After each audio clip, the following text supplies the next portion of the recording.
पंचम अध्याय, पांचवा अध्याय। महाराज युधिष्ठिर को उपदेश, भीष्म का देह त्याग। पहला स्कंद। भगवान श्री कृष्ण युधिष्ठिर महाराज के हृदय में परमात्मा रूप में विराजमान थे और वे चाहते तो उन्हें भी शिक्षाएं देकर सरलता से शांत कर सकते थे, परंतु श्री कृष्ण चाहते थे कि युधिष्ठिर को वे शिक्षाएं मृत्यु सज्जा पर लेटे भीष्म पितामह द्वारा मिले, और इसलिए सब लोगों द्वारा सांत्वना दिए जाने पर भी महाराज युधिष्ठिर का मन शांत नहीं हो पाया था। इस कार्य द्वारा भगवान अपने शुद्ध भक्त भीष्म का गुणगान करना चाहते थे, जिससे आने वाले समय में सब कह पाए, जो कार्य स्वयं भगवान नहीं कर पाए वो भीष्म पितामह ने कर दिया। श्री कृष्ण पांडवों के प्रति भीष्म के अगाध स्नेह से भलीभांति परिचित थे।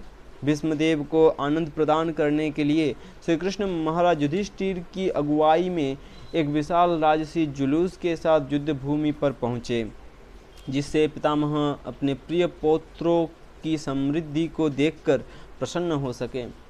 इस प्रकार व्यासदेव एवं धौम्य जैसे अनेक ब्राह्मणों एवं ऋषियों के साथ भगवान श्री कृष्ण एवं पांडवगण युद्ध भूमि में उस स्थान पर पहुँचे जहाँ पितामह भीष्म शरशय्या पर लेटे थे। इस समागम के दर्शन तथा भावी चर्चा को सुनने के लिए वहां पहले से ही श्री नारद मुनि, श्री सुखदेव गोस्वामी और परशुराम सहित अनेक ब्रह्मर्षि, देवर्षि एवं राजर्षि उपस्थित थे। अपने रथों से उतरकर भगवान श्री कृष्ण और पांडवों ने पितामह के चरणों पर नमन किया। उन्हें देखकर भीष्मदेव ने अत्यंत शिष्टता पूर्वक सबका अभिवादन किया और पूरे आदर सम्मान के साथ परम भगवान श्री कृष्ण की पूजा की।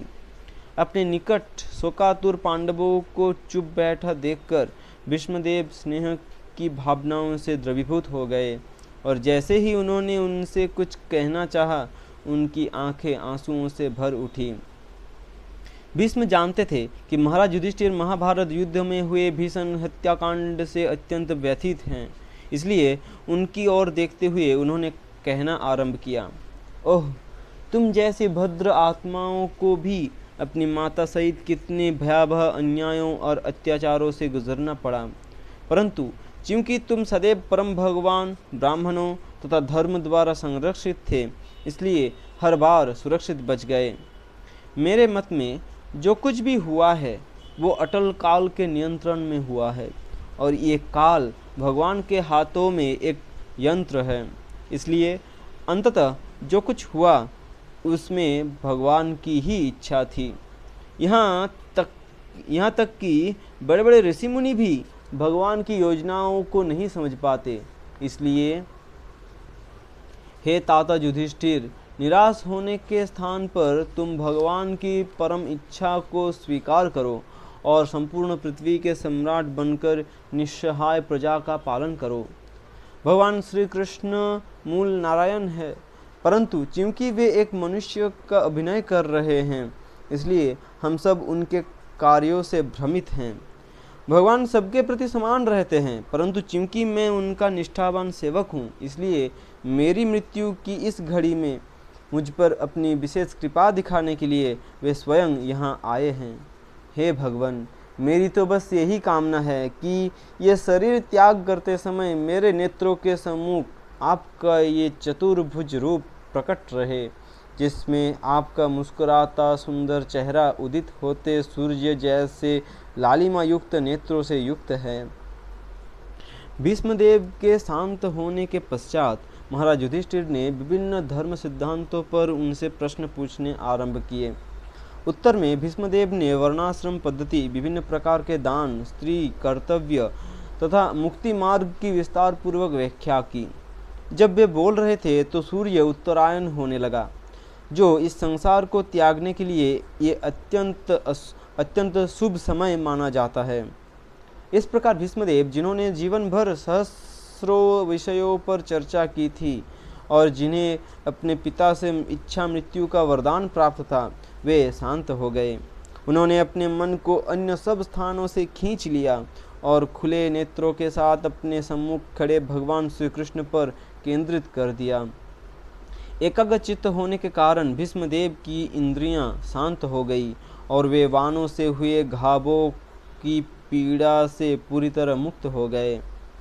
अपने शरीर को त्यागने की तैयारी करते हुए भीष्मदेव ने प्रार्थना की, हे भगवान, अब तक मैंने अपनी विचार, अनुभव तथा इच्छा शक्ति को विभिन्न कार्यों में संलग्न रखा हुआ था।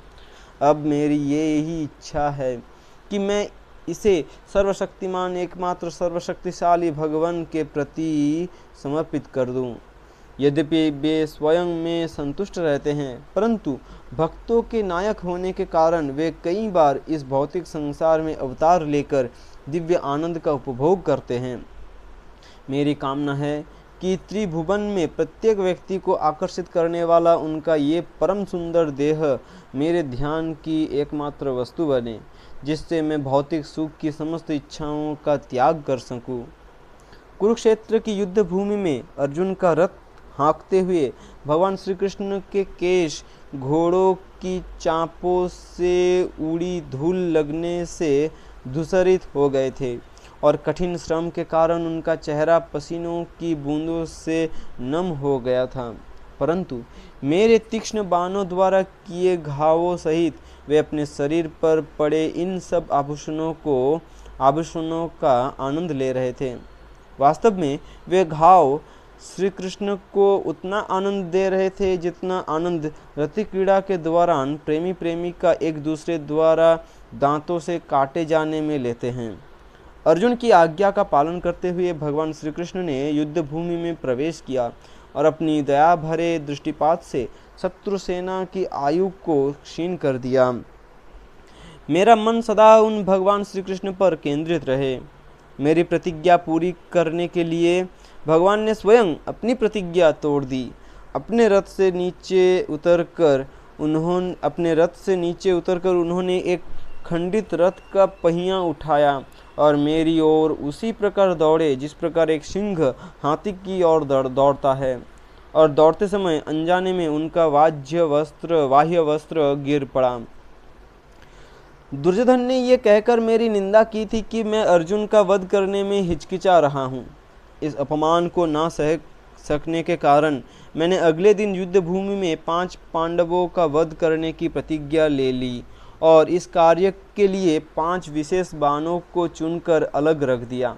परंतु दुर्योधन को संदेह बना रहा कि कहीं अगले दिन तक मैं अपना निर्णय न बदल लूं, इसलिए वो उन 5 बाणों को अपने साथ ले गया, जिससे अगले दिन युद्ध भूमि में मुझे इस प्रतिज्ञा का स्मरण करवा सके।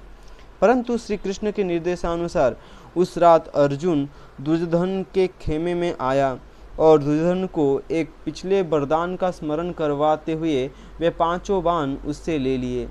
जब मुझे श्री कृष्ण की इस चाल का पता चला, क्रोधवश मैंने प्रतिज्ञा ली कि आज या तो मैं श्री कृष्ण को शस्त्र ना उठाने की अपनी प्रतिज्ञा तोड़ने के लिए बाध्य कर दूंगा, अथवा उन्हें अपनी आंखों के सामने अपने प्रिय मित्र की मृत्यु देखनी होगी। अगले दिन भयंकर युद्ध छिड़ा। अपने मित्र अर्जुन को खतरे में देखकर श्री कृष्ण से रहा नहीं गया और उसे बचाने के लिए वे उस टूटे हुए रथ के पहिए को उठाने के लिए बाध्य हो गए। श्री कृष्ण के रथ पर होते हुए अर्जुन के वध की कोई संभावना नहीं थी, परंतु चूंकि मैंने उनकी प्रतिज्ञा तोड़ने की प्रतिज्ञा ली थी, इसलिए मेरी प्रतिज्ञा को पूरा करने के लिए उन्होंने वैसी परिस्थिति का निर्माण किया। यद्यपि मेरे तीक्ष्ण बाणों ने श्री कृष्ण के शरीर पर अनेक घाव किए थे और उनका शरीर उन घावों से बहते रक्त से सना था, परंतु वे मेरे वीरता भरे कारनामों से अत्यंत प्रसन्न थे। अब मृत्यु के इन क्षणों में मेरा चित्त पूरी तरह उन भगवान पर केंद्रित रहे, जिन्होंने पार्थसारथी के अपने मनोरम रूप में अपने दाएं हाथ से चाबुक पकड़ा हुआ था और जो अपने बाएं हाथ से अर्जुन के घोड़ों की लगाम पकड़कर अत्यंत दक्षता से उसे चला रहे थे।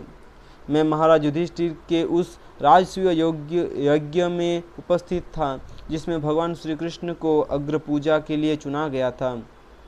अपने मन को सदैव भगवान पर केंद्रित रखने के लिए मैं सदैव उस प्रसंग का स्मरण करता हूँ, परंतु आज मैं इतना भाग्यशाली हूँ कि मेरी इस अंतिम घड़ी में भगवान स्वयं मेरे सम्मुख आए हैं और मैं अपनी पूरी चेतना से उन पर केंद्रित करने में सक्षम हूँ। ये कहते हुए भीष्म ने अपना संपूर्ण मन, दृष्टि और वाणी भगवान श्री कृष्ण पर केंद्रित कर दिया। अंततः वे शांत हो गए और उनकी श्वास थम गई। भीष्म को भगवत धाम लौटा जानकर वहाँ एकत्रित विशाल जनसमुदाय अचानक उसी प्रकार शांत हो गया जिस प्रकार संध्या समय चहचहाते पक्षियों का समूह एकाएक शांत हो जाता है।